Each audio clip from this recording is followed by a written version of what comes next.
일본에는 오래된 가게가 많습니다. 식당, 공방, 숙박업, 잡화점 등 오래된 가게가 참 많습니다. 100년은 기본이고 500년, 드물게는 1000년 이상이 된 가게도 있습니다. 이런 가게를 신이세라고 부릅니다. 그래서 많은 분들은 이러한 전통과 기술, 장인 정신의 가치를 높이 평가를 합니다. 그러나 그것은 겉으로 보이는 모습이고 그 안을 들여다보면 감춰진 이유가 있다고 합니다. 바로 1400년간 일본을 지배해 온 와 문화 때문이라고 합니다. 일본 발음 와는 한자로 화를 말합니다. 화할 화자를 뜻합니다. 일본 사람들은 화자를 즐겨 사용합니다. 한국 음식은 한식이죠. 일본 음식은 화식, 오쇼쿠라고 합니다. 한국의 전통 의상은 한복이지만 일본의 전통 의상은 화복, 와푸쿠라고 합니다. 한국의 전통 과자는 한과입니다. 일본의 전통 과자는 화과자, 와가시라고 합니다. 이와 같이 일본의 전통에는 많은 부분에서 이 화가 들어가고 있습니다. 화한다, 모두 어우러진다라는 뜻의 이 와 문화가 뿌리 깊게 내리고 있습니다. 그런데 일본의 와 문화에서 사이좋게 어울리는 방법은 우리들이 생각하는 화평이나 평화와는 좀 다릅니다. 이것은 주제넘게 남의 영역을 침범하지 않고 제자리에서 자신의 일만을 하는 것, 그것을 뜻합니다.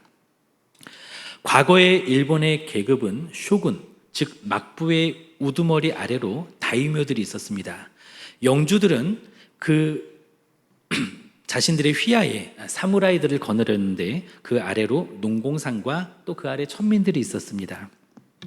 그리고 계급에 따라 집과 옷과 음식도 모두 달랐습니다. 그리고 문 앞에는 영주들이 정해준 자신의 계급과 직업을 적어 걸었습니다.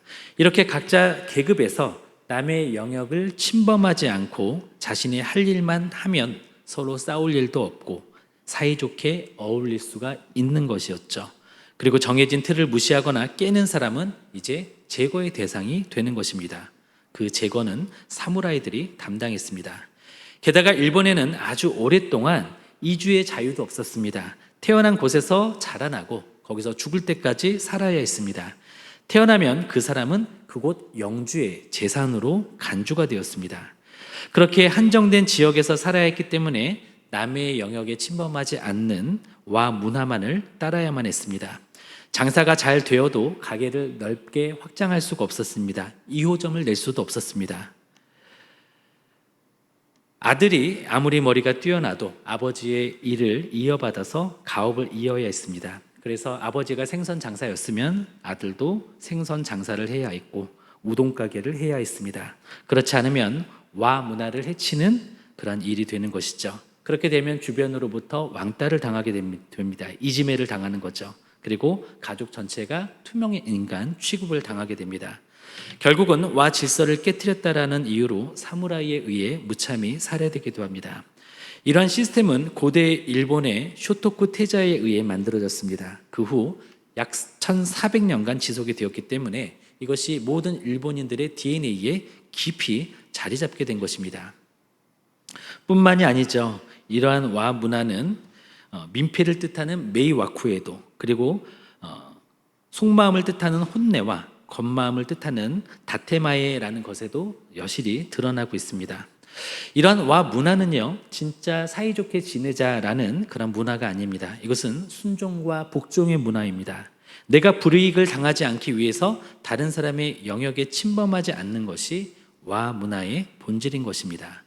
일본인들은 이런 것을 와라고 부르지만 우리는 이러한 화합, 이러한 조화를 화평이라고 부르지는 않죠. 그렇다면 우리가 생각하는 화평은 일본인들의 그것보다 나을까요?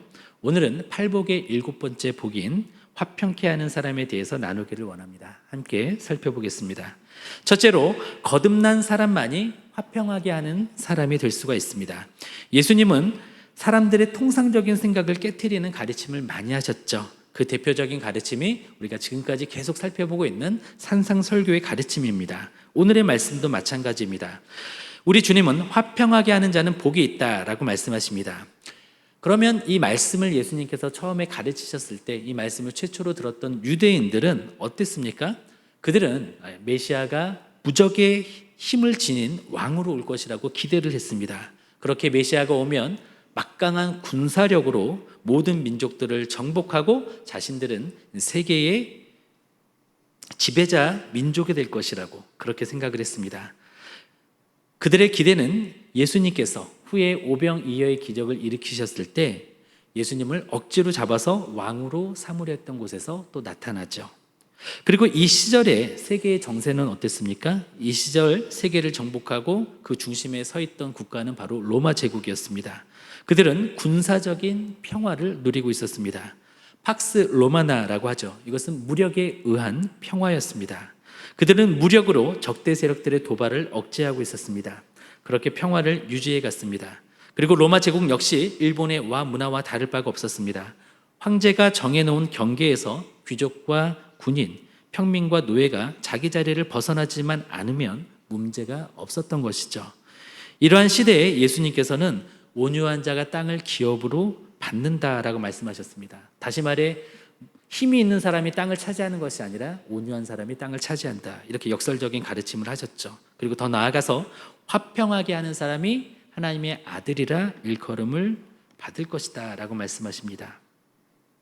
강한 자가 하나님의 아들로 인정받는다라고 말씀하지 않으셨죠. 예수님은 당대의 시대상을 역행하는 가르침을 주셨던 것입니다. 그러면 오늘날의 평화는 어떨까요? 오늘날의 평화는 법을 잘 지키면 유지가 됩니다. 그런데 그 법의 원리라는 것은 정의 실현이라기보다는 손해보지 않게 하는 것인 것 같습니다. 가령 두 아들을 둔 엄마가 식탐이 많은 큰 아이에게 단팥빵 한 개를 줍니다. 그리고 동생과 똑같이 나눠 먹어, 엄마는 나갔다 올게 하고 나갑니다. 그러면 동생보다 힘이 센 큰 아이는 엄마가 안 계실 때 자신의 동생에게는 작은 빵 쪼가리 일부만을 주고 자신은 대부분의 빵을 먹을 것입니다. 그 사실을 안 엄마는 그래도 큰 아이를 가르치기 위해서 기회를 한 번 더 주겠죠. 그래서 이렇게 말합니다. 얘야, 빵을 반으로 잘라서 더 큰 것을 동생에게 주려무나. 그리고 그 자리에 서서 지켜봅니다. 그러면 큰 아이는 어떻게 할까요? 아주 신중하고 정확하게 빵을 절반으로 딱 자를 것입니다. 엄마는 큰아들이 뉘우치는 마음으로 빵의 큰 쪽을 동생에게 주기를 바랬을 것입니다. 그런데 큰 아이는 빵을 절반으로 정확하게 잘라서 조금도 손해를 보지 않았던 것이죠. 그래서 다음부터 엄마는 더 이상 기대를 하지 않게 되었습니다. 그래서 엄마 편에서 이제는 빵을 똑같이 잘라서 나누어 줍니다. 엄마는 형이 동생을 위해 양보하고 희생하는 모습이 있기를 바랬지만 현실은 그렇지 못했던 것이죠. 엄마는 큰 아들의 식탐 때문에 동생이 똑같이 먹지 못하는 불평등을 보고서 이제는 엄마의 권위를 개입해서 분배의 방법을 택하게 될 것입니다. 이 이야기는 한 가정 안에서 일어날 수 있는 것이죠. 그런데 이것이 확대된 것이 인간 사회의 모습입니다. 사람은 누구나 자기는 손해보기를 싫어합니다. 그러면서 다른 사람보다 자기가 더 많이 갖기를 원합니다. 그래서 서로가 손해보지 않도록 법으로 제한하고 규제를 하는 것이죠. 저는 이것이 현대의 법의 원리라고 생각을 합니다. 제가 생각하는 법은 정의 구현을 위해서 있는 것이 아니라 손해보기 싫어하는 모두를 진정시키기 위해서 있다고 저는 생각을 합니다. 이렇게 해서 얻은 화평은 진정한 화평일까요? 당연히 아니겠죠. 이것은 일본의 와와 다를 바가 없는 것입니다. 여기에서 우리가 잊지 말아야 할 것은 모든 문제의 원인은 바로 사람의 죄성에 있다는 것입니다.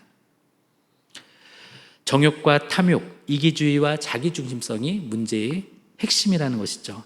개인이나 집단이나 심지어 국가까지도 화평하지 못한 그 원인은, 그 불화의 원인은 바로 사람의 죄성, 그리고 사람의 죄 때문이라는 것입니다. 착한 사람들이 모이면 그 모임은 어떤 성격을 가질까요? 도덕적인 사람이 모이면 그 도덕적인 사람이 모인 그 그룹은 과연 도덕적일 수 있을까요? 애석하게도 도덕적인 사람, 착한 사람들이 모여서 집단 이기주의를 형성하는 경우가 참 많습니다. 그래서 라인홀드 니버는 그에 져서 도덕적 인간과 비도덕적인 사회에서 이것을 지적을 합니다. 우리는 화평의 문제를 죄의 문제에서 실마리를 풀어가야 합니다. 그렇다면 화평하게 하는 것은 이 죄의 문제를 해결한 사람만이 할 수 있는 일이 되는 것이죠.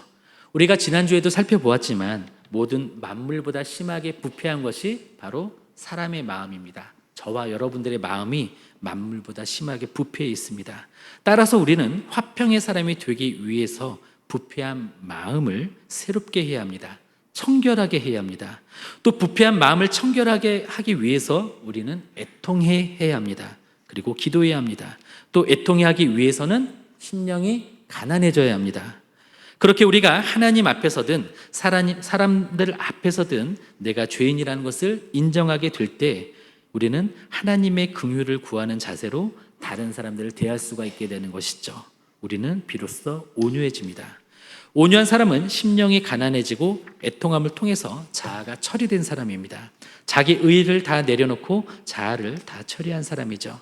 자기를 절제함으로 타인을 받아들일 준비가 되어 있는 사람이, 그러한 여유가 있는 사람이 온유한 사람입니다. 누가 공격해와도 되받아 치거나 공격하지 않는 사람, 자아가 깨어진 이 온유한 사람은 화평하게 하는 사람이 될 수가 있습니다. 그때 우리는 선뜻 큰 빵 쪽을 동생에게 줄 수 있는 양보의 사람, 희생의 사람이 될 수가 있는 것이죠. 그리고 그러한 사람은 한마디로 거듭난 사람입니다. 그리고 거듭난 사람은 공평과 형평성을 외치면서 서로가 서로를 견제하는 그러한 평화를 만들지 않습니다. 거듭난 사람은 희생과 양보의 덕으로 화평을 만듭니다. 둘째로, 화평하게 하는 사람은 무드 메이커가 아니라 피스 메이커입니다. 화평하게 하는 사람은 분위기를 만드는 사람이 아니라 평화를 만드는 사람입니다. 그런 사람들은 형제 자매들을 위해서 자신의 모든 권리들을 포기하죠. 그리고 자신과 형제들 사이에 어떤 문제가 생기면 그 관계가 회복이 될 때까지 쉬지 않고 헌신하는 것입니다. 뿐만 아니라 하나님과의 관계가 죄로 인해서 힘들어질 때 또 그 관계를 회복하기 위해서 모든 것을 다합니다. 모든 노력을 기울입니다. 무드 메이커, 즉 분위기 메이커는 가벼운 노력으로도 될 수가 있습니다. 그러나 피스 메이커는 어떻죠? 가벼운 노력으로 안 됩니다. 희생을 해야지 될 수 있습니다. 우리 주 예수 그리스도께서는 바로 피스 메이커이셨습니다. 예수님은 어떻게 평화를 만드셨죠? 십자가에서 자신의 몸을 찢으심으로써 우리와 하나님과의 맡긴담을 하셨습니다.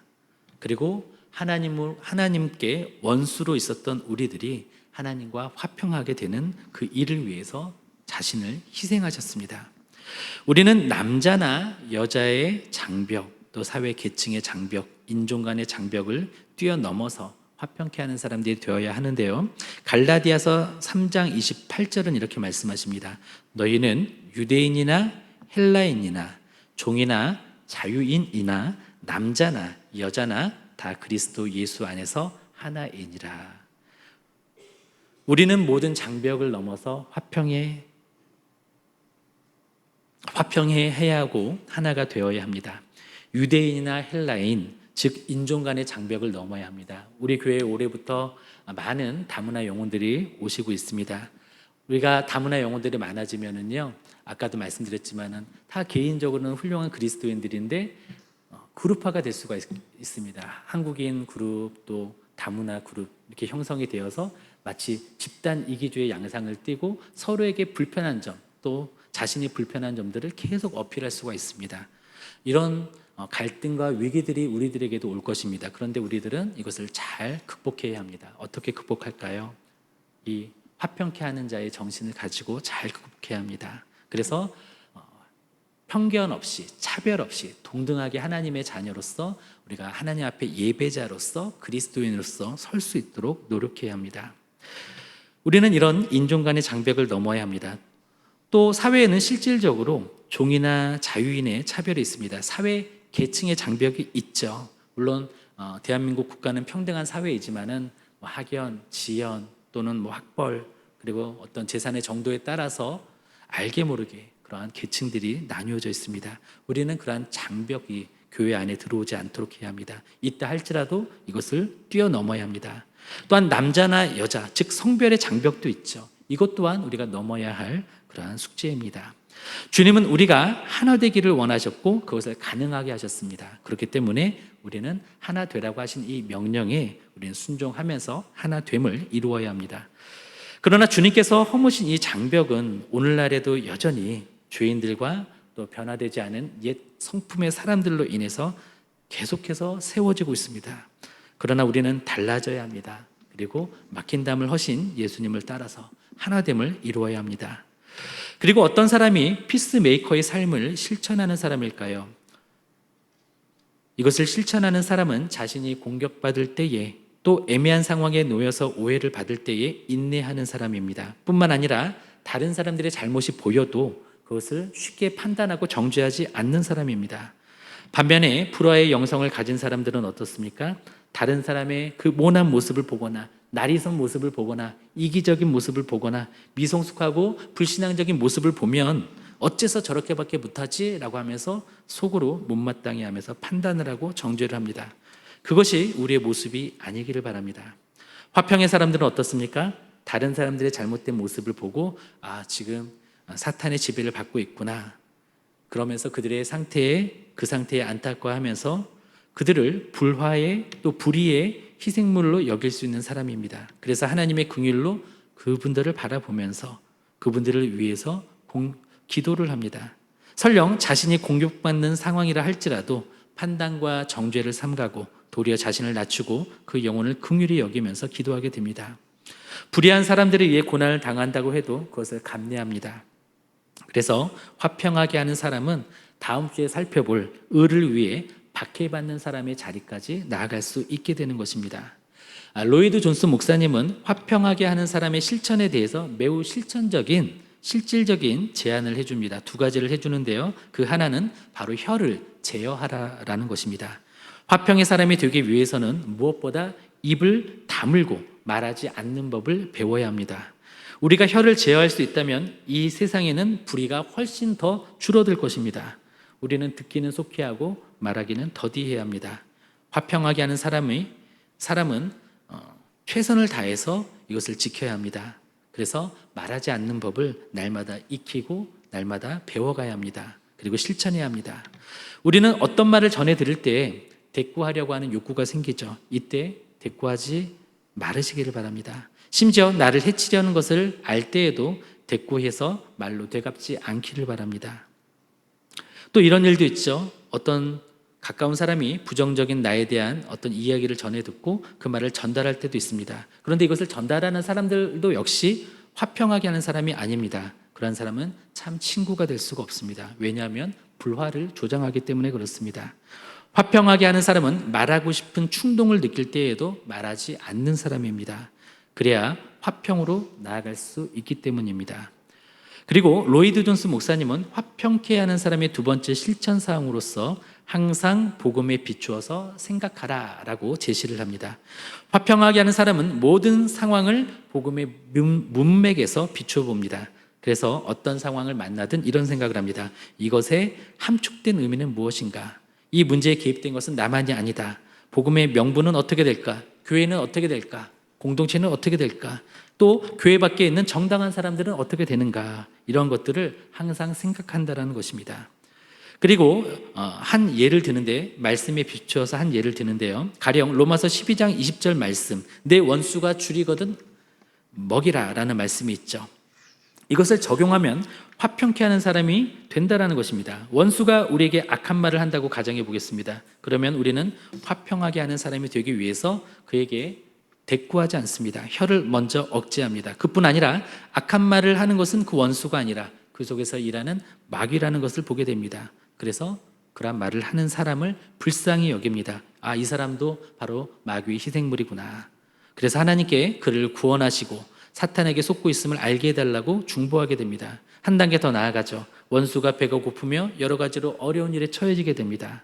그러면 화평하게 하는 사람은 그를 구해줄 방법을 찾기 시작합니다. 적극적으로 능동적으로 방법을 찾습니다. 자신을 낮추어서 말하고 친절하려고 애씁니다. 화평하기 위해서 할 수 있는 모든 일을 다 한다는 것입니다. 이러한 예에 우리를 비추어 볼 때 우리는 과연 화평하게 하는 사람, 피스메이커인지 우리 자신을 점검해 보기를 원합니다.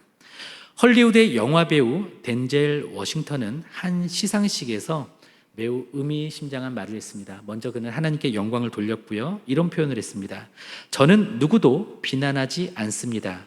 거울을 볼 뿐입니다. 이게 무슨 말입니까? 타인의 죄를 보고 저 사람이 저러는 것은 나에게도 같은 모습이 있다. 그리고 저 사람에게 저런 모습이 있으니 나는 조심하자. 이런 반면 교사로 삼거나 아니면 상대방의 모습을 보면서 나도 부족한 사람이다 라는 것을 인정한다는 것이죠.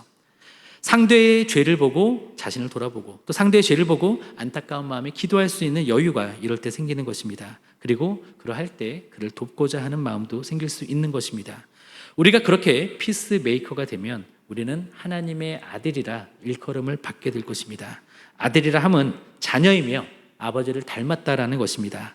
화평하게 하는 사람은 아버지를 닮은 사람입니다. 하나님 아버지의 성품을 그대로 드러내는 사람입니다. 분위기 메이커는 하나님의 아버지의 속성을 드러내지 못하죠. 왜냐하면 분위기 메이커는 불신자들도 할 수 있는 것이기 때문에 그렇습니다. 그러나 화목하게 하는 사람, 피스 메이커는 분위기 메이커와는 다릅니다. 말씀에 길들여진 인내와 죄를 죄로 대응하지 않는 청결함과 긍휼로 상대를 품습니다. 그렇게 예수님을 닮은 모습, 하나님 아버지를 닮은 모습을 나타내는 것입니다. 셋째로 복음 전도자가 진정한 피스메이커입니다. 어떻게 하는 사람들이 화평케 하는 사람들이죠? 그들은 싸움을 하는 사람들 사이에 들어가서 그들을 사이좋게 하고 분위기를 부드럽게 만드는 사람들입니까? 물론 그것도 포함이 됩니다. 그러나 그 정도 차원에 불과한 것이 아니죠.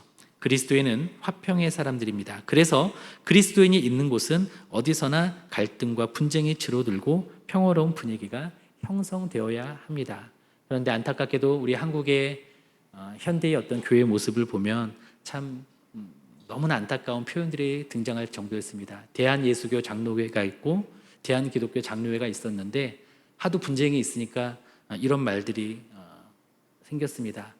한국에서는 대한민국에서는 예수와 그리스도가 다툰다, 싸운다 이런 말이 있었습니다.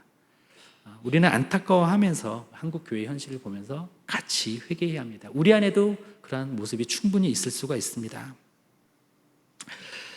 우리가 화평케 하는 사람의 모습이 될 때 사람들은 우리들을 통해서 하나님을 보게 될 것입니다. 그런데 점점 그 모습이 가려지고 있죠. 바로 우리가 먼저 회개하면서 우리로부터 이러한 모습이 변화되기를 원합니다. 예수님께서는 우리가 사람들 사이에서 분위기를 밝게 하고 분위기를 띄우는 사람이 되라고 말씀하시지 않았습니다. 그저 사람들 사이에서 의견을 중재하는 중재자가 되라고 말씀하시지도 않았습니다.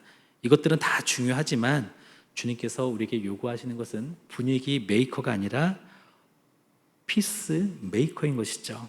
이것은 우리가 복음의 일꾼이 되어서 하나님을 대적하고 있는 세상 사람들, 그래서 하나님과 아직도 원수로 되어 있는 세상 사람들을 하나님께로 이끌어서 화목하게 할 때 이것은 이루어집니다. 주님은 이것을 우리에게 원하시고 요구하십니다.